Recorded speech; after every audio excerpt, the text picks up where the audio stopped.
Welcome, curious minds, to another deep dive. Today we're tackling a topic that's, well, profoundly shaped human history time and time again. Pandemics. That's right. And we're not just talking about medical events here, are we? Not at all. These are huge transformative forces. They really shake things up. Economies, societies, culture, even how we're governed. They send ripples through absolutely everything. In this deep dive, we're going to dig into history.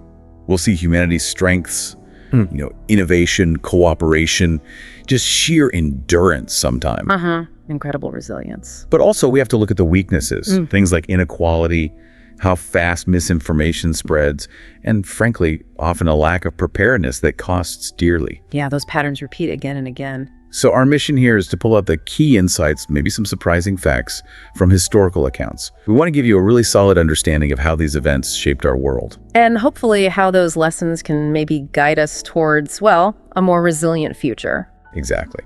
So get ready for a journey. We're spanning centuries, continents, lots of vivid examples, compelling stories. We really want to make history come alive for you. What strikes me as we start is just how consistent some of these patterns are, whether it's ancient Rome or, a modern outbreak. The core challenges seem to echo, don't they? They really do, the human responses too. So this isn't just about what happened, it's about understanding why.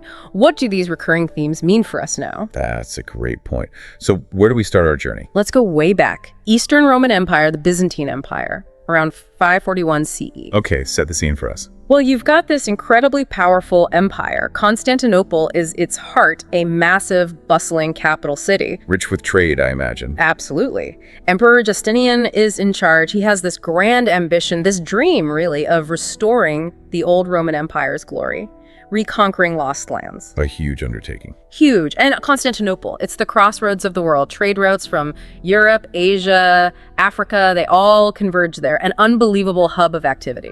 You can almost picture it, can't you? Ships arriving constantly, silks, spices, grain, just buzzing. Buzzing is the word. But that very interconnectedness, the thing that made it so prosperous and powerful. There's the catch. There's the catch. It made it incredibly vulnerable.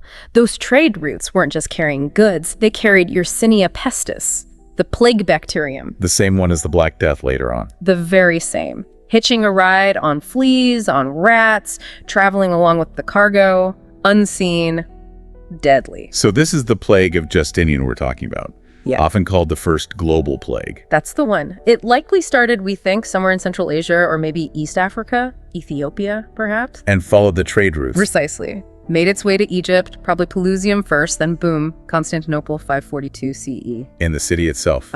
Perfect conditions for it to spread. Tragically, yes. Dense population, sanitation wasn't what it is today, obviously, and that constant flow of people and goods. It was a terrifyingly perfect storm for the disease to just explode. The devastation. Yeah. What are we talking about in terms of numbers? It's almost unimaginable. By the time it eventually subsided, maybe around 549 CE, estimates suggest it killed 25 to 50% of the entire Mediterranean population. The population, that's staggering. And in some areas, it was much worse, up to 80% losses in certain regions. Think about Constantinople, maybe 500,000 people. Suddenly, it's turning into this vast graveyard. There are contemporary accounts, aren't there? Procopius? Yes, Procopius, an eyewitness. He wrote about it vividly. Death came in countless ways. Some died vomiting blood, others with blackened boils. Chilling stuff. And the daily death toll. At its peak in Constantinople alone, maybe 5,000 to 10,000 people a day. Unbelievable. What did they even do with the bodies? Bodies piled up in the streets. Mass graves were dug, but they filled up instantly. They even reportedly used old towers, just filling them with corpses. Granaries stood empty because the farmers, the laborers, they were gone. It's hard to grasp the human scale. Let's try to imagine someone living through it. Maybe Anna, a baker's wife. Okay, yeah. Let's picture Anna. Her shop, near the Hagia Sophia maybe, usually filled with the smell of bread, customers coming and going. Soldiers, merchants, families. Right. Then the plague hits. Her husband gets sick. That terrible cough, coughing blood. He's gone in days. She tries to keep the shop open. She tries, but who's coming? People are dead, sick, or they fled in terror. The city falls silent, except for, the cries of the dying. That sense of isolation must have been overwhelming. I bake bread for no one. Exactly. Where could she even go? But somehow she survives, like many did, against all odds. It speaks to that incredible resilience, doesn't it? It really does. But the wider impacts, societal, economic, Crippling, absolutely crippling. Trade just collapsed. Ports shut down or became death traps. Agriculture plummeted, not because of bad weather, but because there was literally no one left to work the fields. and Justinian's grand plans, his military campaigns. Ground to a halt. Armies decimated, resources dried up. He actually caught the plague himself, but survived, remarkably. Did that strengthen his position? Yeah. Surviving. Not really. His authority was weakened. People started questioning his leadership, maybe feeling abandoned while he was focused on conquest. Public trust started to fray. And socially, how did people react? You saw deep divisions. Some blamed divine punishment, pointed fingers at heretics or sinners. That breeds fear and suspicion, right? Always does. Others turned to superstition, amulets, or they fled, often taking the disease with them, sadly. For spreading it further. Exactly. And a pattern we see again and again. The poor suffered most. They couldn't afford to leave, didn't have safe places to isolate, lacked access to basic food and water. The wealthy could often retreat to country estates. Stark inequality laid bare. Absolutely. Economic collapse, social fragmentation, inequality. These weren't unique to Justinian's plague. They become recurring themes. So let's pull out some key lessons from this first truly massive pandemic. The trade networks. A huge one. Those trade networks acted as disease highways. Constantinople's role as a hub amplified the spread enormously. It's a chilling parallel to modern times, isn't it? Global travel, supply chains. We saw it with COVID-19. Yeah. How fast things can move. Precisely. It shows how our interconnectedness is both a strength and a profound vulnerability. And what about leadership, Justinian? Yeah, the lesson about leadership under pressure. His focus was so much on conquest, the empire was fundamentally unprepared for a public health crisis on this scale. So prioritizing public health is crucial for governance. Always. It's not just about armies and borders, it's about the basic security and well-being of your people. That's a timeless lesson for any government. And that heartbreaking point about inequality. Yes, that inequality exacerbates suffering every single time. The poor bore the brunt then, just as marginalized communities often do in modern pandemics. Lack of resources, healthcare access, information, it creates a deadly disadvantage. It's a pattern that demands attention even now. Definitely. The plague of Justinian was a brutal awakening. It showed how intertwined vulnerability and connectivity really are. It's a sobering thought. Okay, let's shift gears. Fast forward almost 800 years. Medieval Europe. The big one. The Black Death. Yes. 1347. Europe is a patchwork of feudal kingdoms. The Catholic Church holds immense sway, and trade is booming. The Silk Road, Mediterranean ports connecting east and west. And like Justinian's plague, it arrived via trade. Exactly. Late 1347, ships pull into Messina, Sicily. Sailors on board are dying, covered in those terrifying black boils buboes. Yersinia pestis again. Yersinia pestis again, likely originating in Central Asia, traveling the Silk Road to Kaffa in Crimea, then hitching a ride on Genoese ships fleeing a siege. And the impact in Europe. Catastrophic doesn't even begin to cover it. Between 1347 and 1351, just 4 years, it wiped out an estimated 30 to 60% of Europe's population. 30 to 60% in 4 years. Unthinkable numbers. Some areas lost up to 80%. It spread like wildfire. Fleas on rats, yes, but also human-to-human transmission, especially the pneumonic form. And medieval cities' crowded sanitation issues were perfect incubators. It raced across the continent. It really did. From Sicily to Genoa, Venice, Marseille, then inland, followed trade routes, armies. By 1351, Europe was fundamentally, irrevocably changed. Let's focus on a specific place again. Florence, maybe. 1348. A center of culture, art. A jewel of the early Renaissance. But the plague hit Florence incredibly hard. We have Boccaccio's account in the Decameron. What did he describe? Utter social breakdown. Citizens avoided one another, brothers abandoned brothers, hospitals completely overwhelmed, priests sometimes refusing last rites out of fear. The fear must have been paralyzing. Completely. Florence's population might have dropped from around 100,000 to less than 50,000 in months. Let's imagine someone again. Matteo, perhaps a wool merchant. That was a big trade in Florence. Good one. Matteo, successful merchant. Then the plague comes. His wife, Lucia, gets sick. The boils, the fever. He cares for her, but she dies. Then his children. The personal loss is unimaginable. And the scene outside, empty streets, maybe just the sound of the death carts collecting bodies day and night for the mass graves. He might feel abandoned by God, utterly despairing. But did people find ways to cope? Acts of kindness. Boccaccio mentions it, and it's likely true. Even in the depths, people helped each other. Neighbors leaving food, apothecaries sharing what little remedies they had, despite the risk. So Mateo survives this hell. What then? He, like countless others, has to rebuild. Maybe joins a guild, helps reconstruct the city's life, its economy. His story, though fictional, captures both the trauma and that surprising resilience. Rebuilding amidst the ruins. And the broader economic impact. You mentioned labor shortages after Justinian's plague. Even more pronounced after the Black Death. Millions dead meant a massive labor shortage.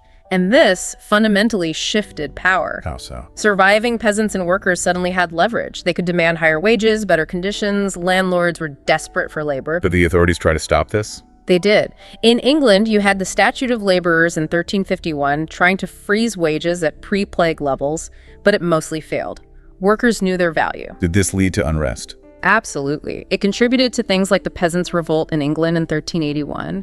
Feudalism, that rigid system, started to seriously crack. Serfs gained more freedom, more mobility. It laid the groundwork for change. What about the church's authority? Took a major hit. People wondered, if the church couldn't stop this devastation, was its power really absolute? Leading to questioning, perhaps. Definitely. You saw extreme religious movements emerge, like the flagellants whipping themselves publicly, but you also saw, perhaps counterintuitively, a rise in humanism, focusing more on human reason and agency. Setting the stage for the Renaissance. Exactly. That intellectual shift was a key factor, but there was a darker side too. Terrible scapegoating. Ah, like with Justinian's plague. Even worse, perhaps. Jewish communities were widely and falsely blamed for poisoning wells, spreading the plague. Horrific massacres occurred across Europe, a truly tragic pattern. And culturally. Art, literature. A huge impact. The dance macabre, the dance of death, became a common artistic theme. Skeletons dancing with everyone, kings, popes, peasants, a stark reminder of mortality. Life's fragility. Precisely. And writers like Boccaccio use the plague as a backdrop to explore human nature in extremis, the good, the bad, the resilient. It forced a confrontation with death that paradoxically fueled the Renaissance focus on life, on humanity. So, pulling out the lessons from the Black Death, the economic disruption. Yes, lesson 1. Economic disruption can be a catalyst for major social change. The labor shortage empowered workers, weakened feudalism. It shows how crises can reshape societal structures. We even saw echoes of this post-COVID with labor market shifts. Right, the Great Resignation and things like that. Exactly. And scapegoating. Lesson 2. The persistent, terrible danger of scapegoating and misinformation. Blaming Jewish communities, then. We see similar xenophobia flare up during modern outbreaks. It highlights the absolute need for clear, factual communication to combat fear and prejudice. Fear is contagious, too. Highly contagious. And finally, lesson 3, community resilience. Even amidst horror, communities that supported each other, shared resources, cared for the sick, they often fared better, recovered faster. Like modern mutual aid networks. Very similar principle. Collective action, compassion, they are vital survival tools. The Black Death truly reshaped Europe, leaving lessons about resilience and adaptation that still resonate. Absolutely. Okay, let's shift from bacterial plagues to a viral foe, one with a very long history and eventually a story of triumph. Smallpox. Smallpox. Caused by the variola virus, a really ancient disease possibly emerging thousands of years ago. Unlike plague, it only infects humans. Zertried how? Respiratory droplets, mainly, but also direct contact with the fluid and the characteristic pustules, the sores. And it was deadly mortality rates, often 30 to 50%, sometimes higher in certain outbreaks. It scarred survivors terribly. And it caused repeated pandemics over centuries. Yes, it flared up again and again, hit the Roman Empire hard, but its most devastating impact arguably came during the European colonization of the Americas. Because the indigenous populations had no immunity. Exactly. Starting in the late 15th century, European explorers brought smallpox, measles, influenza diseases, totally unknown in the Americas. The results were catastrophic. Let's focus on the 16th century, Cortez and the Aztecs. A prime example, Cortez arrives in 1519. A massive smallpox outbreak erupts in 1520, coinciding perfectly with his campaign against the Aztec capital, Tenochtitlan. How bad was it? It killed maybe up to 40% of the population in the region, including the Aztec emperor who succeeded Moctezuma, Cuitlahuac. It completely shattered their resistance, their social structure. The disease did as much damage as the fighting, or more. Arguably more. It spread south too, reaching the Inca Empire before Pizarro even got there, weakening them significantly as well. Disease was an unintentional but devastating weapon of conquest. Let's imagine an Aztec warrior, maybe call him Tloc, living in Tenochtitlan. Okay. Tloc sees this terrifying new illness sweep through his city in 1520. His family, strong warriors, neighbors, they fall ill, covered in these agonizing sores. He feels helpless, maybe thinks the gods have abandoned them. He survives, but his world is collapsing. Exactly. He sees his family die, his city weakened beyond repair, the Spanish gaining ground. He understands, perhaps dimly at first, that this disease the invaders brought is paving the way for their victory. Millions died across the Americas. It's impossible to overstate its role in enabling colonization. A truly grim chapter. But there's a turning point in the story of smallpox, right? Yeah. In Europe. Yes, thankfully. Fast forward to the 18th century, smallpox is still rampant in Europe, killing maybe 400,000 people a year, a constant terror. But ideas about prevention were emerging. Yes. First, inoculation or variolation, deliberately exposing someone to smallpox material, usually from a mild case, hoping to induce immunity. It was risky, but sometimes worked. Lady Mary Wortley Montagu famously championed it in England after seeing it in the Ottoman Empire. And then came Jenner. Edward Jenner, 1796, the breakthrough. He noticed milkmaids who got cowpox, a much milder disease, didn't seem to get smallpox. The famous story. He hypothesized cowpox conferred immunity. So he took material from a cowpox sore on a milkmaid, Sarah Nelms. Let's imagine Sarah, our fictional composite milkmaid. She just knows she's immune, maybe tells people. Right. And Jenner listens. He takes fluid from Sarah's sore and inoculates a young boy, James Phipps. Later, he deliberately exposes Phipps to smallpox, and the boy doesn't get sick. Incredible. That was the birth of vaccination. From vaca, Latin for cow. Precisely. Vaccination. Much safer, much more effective. It spread slowly at first, but then globally. And the ultimate result. Eradication. 1980. The World Health Organization declares smallpox completely wiped out. One of the greatest public health triumphs in human history. A testament to global cooperation. So, lessons from smallpox. Number one seems obvious. Vaccination works. Absolutely. Smallpox is the ultimate proof that science can defeat pandemics. Jenner's work and the global effort that followed saved countless millions. It's the foundation for modern vaccine campaigns against polio, measles, COVID. The power of scientific advancement. Undeniable. But there's also the darker lesson from the Americas. That colonialism and disease are tragically intertwined. How pandemics can amplify power imbalances. Right. It underscores the need for ethical global health policies. Health interventions must be for universal benefit, never tools of oppression. And the eradication itself. It shows us that global eradication is possible. It's incredibly difficult, requires immense resources and cooperation, but smallpox proves it can be done. It's a model, a beacon of hope for tackling other diseases. A powerful story, moving from devastation to triumph. Now let's turn to the 19th century. The Industrial Revolution, booming cities, and a new waterborne killer. Cholera. Cholera, caused by the bacterium Vibrio cholerae, a terrifyingly fast killer. How did it spread? Primarily through water contaminated by sewage. In the 19th century, rapid urbanization often outpaced sanitation infrastructure. Yeah. People crowded into cities, water sources got polluted, perfect conditions for cholera. What were the symptoms? Severe watery diarrhea, described as rice water stool, leading to rapid dehydration, muscle cramps, shock, and often death within hours if untreated. And it caused pandemics, too. Yes, 7 major cholera pandemics swept the globe between 1817 and the early 20th century, originating mainly in the Ganges Delta in India. They followed trade routes, just like the plague. Let's pinpoint a specific outbreak. London, 1854. A classic case study. London was huge, crowded. The Thames River was effectively an open sewer, yet many people got their drinking water from it. Recipe for disaster. Absolutely. A severe outbreak hits the Soho district. Hundreds die very quickly. But amidst the chaos, there's Dr. John Snow.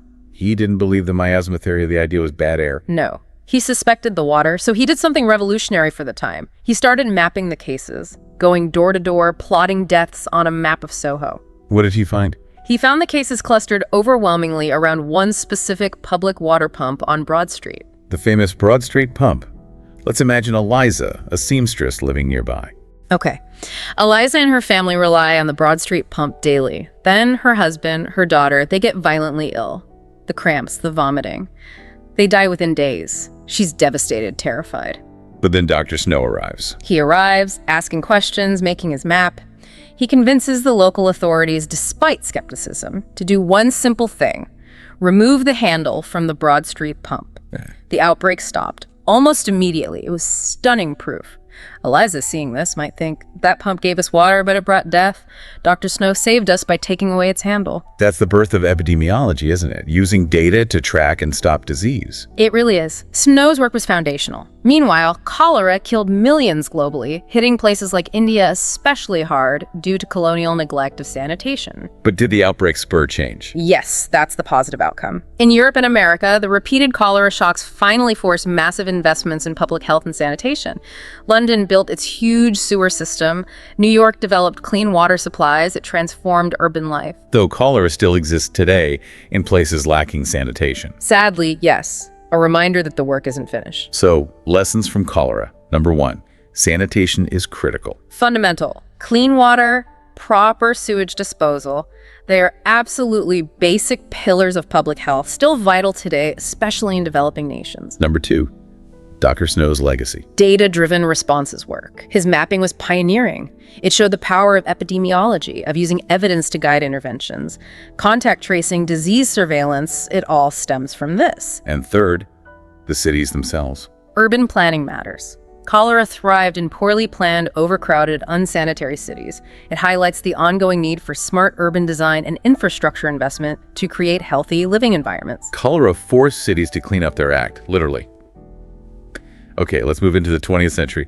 World War I and another devastating pandemic, the Spanish flu. 1918, the world is already ravaged by war. Trenches, troop movements, civilian hardship. It's a perfect storm for a new virus. And this was an influenza virus, H1N1. Yes, a particularly virulent H1N1 strain. Its exact origin is still debated. Maybe Kansas, maybe France, maybe China. Definitely not Spain, though. Why the name Spanish flu, then? Because Spain was neutral in the war. Their press wasn't censored like in the warring countries, so they reported openly on the outbreak and the name just stuck, unfairly. How bad was this one? Unprecedented in speed and scope. It came in 3 waves, the second in fall 1918 being the deadliest. It infected perhaps 500 million people, a third of the world's population then. And the death toll. Estimates range from 50 to 100 million deaths worldwide, more than World War I itself. Staggering. And it had that unusual feature. Yes, it disproportionately killed healthy young adults, people in their 20s and 30s. The leading theory now involves that cytokine storm, the immune system overreacting violently to the virus. Let's look at a city again. Philadelphia, fall 1918. Philadelphia provides a tragic example of what could go wrong. It was a major war production center, very crowded. Despite warnings, the city held a massive Liberty Loan Parade on September 28th. Thousands of people packed together. Exactly. A huge super spreader event. Within days, the flu exploded. Hospitals were instantly overwhelmed. Morgues couldn't keep up. They were using ice trucks. The descriptions from nurses are harrowing. Patients turning blue. Cyanosis, from lack of oxygen as their lungs filled with fluid. Nurses, like Lillian Wald historically, or our fictional nurse Clara, were working under impossible conditions. Imagine Clara's diary. Exhaustion, despair, so many slipping away. We need masks, beds, just hope. Right. Philadelphia lost around 12,000 people. But even amidst that, Clara might deliver food to quarantined families, showing that enduring compassion. How did the world respond medically? Medically, they had very little. No specific vaccines, no antivirals. Treatments were just supportive care. Public health measures, masks, quarantines, closures were the main tools. Did they work? Their effectiveness varied hugely. Compare Philadelphia's delayed response to St. Louis, which acted very quickly, closing schools and public places almost immediately. St. Louis had a significantly lower death rate per capita. A clear lesson there. Absolutely. And globally, again, massive inequities. Colonial India saw maybe 12 to 17 million deaths fueled by malnutrition and poor sanitation. So, lessons from the Spanish flu, very relevant today. First, early action saves lives. Undeniably, St. Louis versus Philadelphia is the classic example. Timely, decisive public health measures make a huge difference, even without cures. That informed COVID strategies. Second, communication. Yes, communication builds trust. The Spanish flu misnomer, fueled by wartime censorship, caused confusion. Honest, clear messaging is vital. We saw challenges with this during COVID too, didn't we? We certainly did. And the final lesson. Inequities persist. India's horrific death toll highlights how poverty, poor infrastructure, and lack of healthcare access amplify pandemic suffering. It's a stark reminder of the need for global health equity, a pattern sadly repeated with COVID vaccine distribution. The Spanish flu is a brutal lesson, pushing public health forward but highlighting enduring vulnerabilities.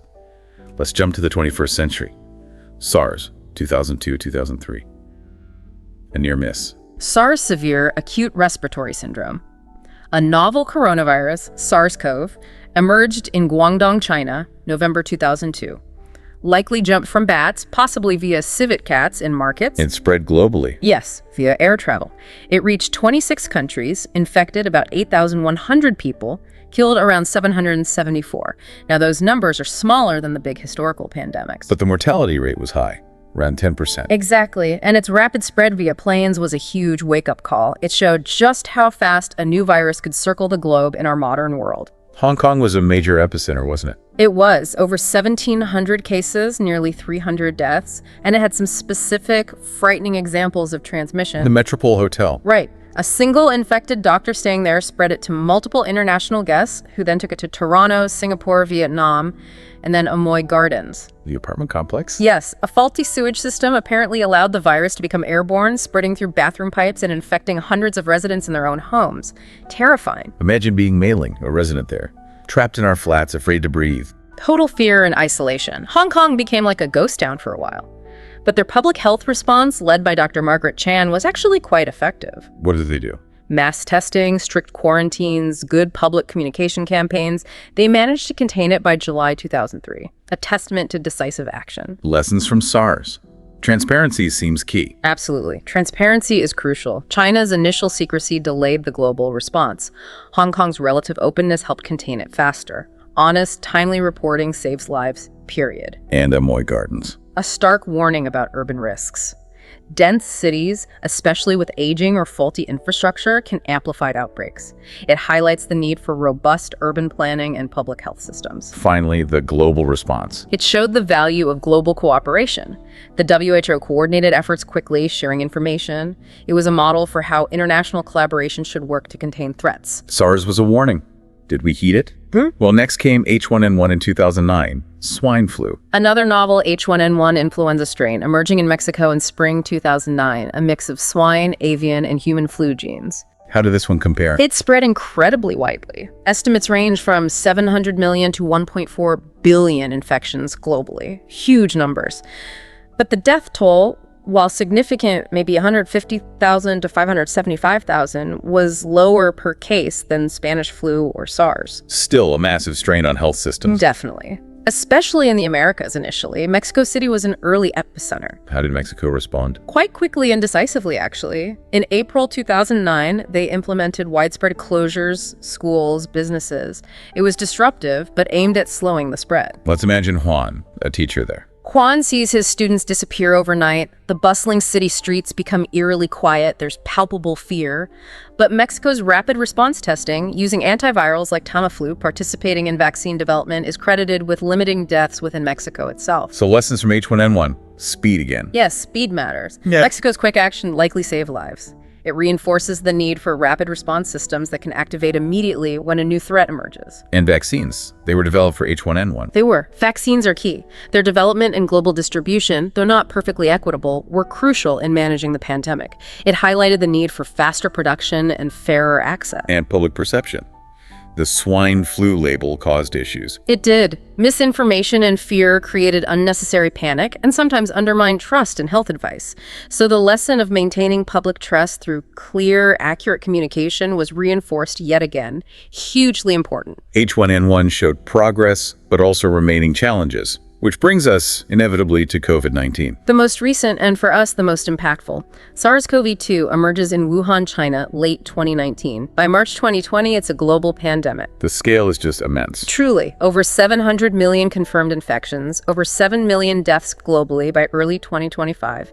Its high transmissibility, coupled with our hyper-connected world, it spread like nothing before in the modern era. Let's bring it close to home again. New York City, spring 2020. NYC became a terrifying epicenter early on. Hospitals like Elmhurst and Queens were completely overwhelmed, scenes of chaos, desperation. Our fictional nurse, Maria, what would her diary say? Exhaustion, grief, Patients dying in hallways, not enough beds, not enough vents, not enough masks, not enough time, just relentless trauma. Eventually, lockdowns and testing helped, but the scars, economic, emotional, run deep. And globally, COVID exposed, well, a lot.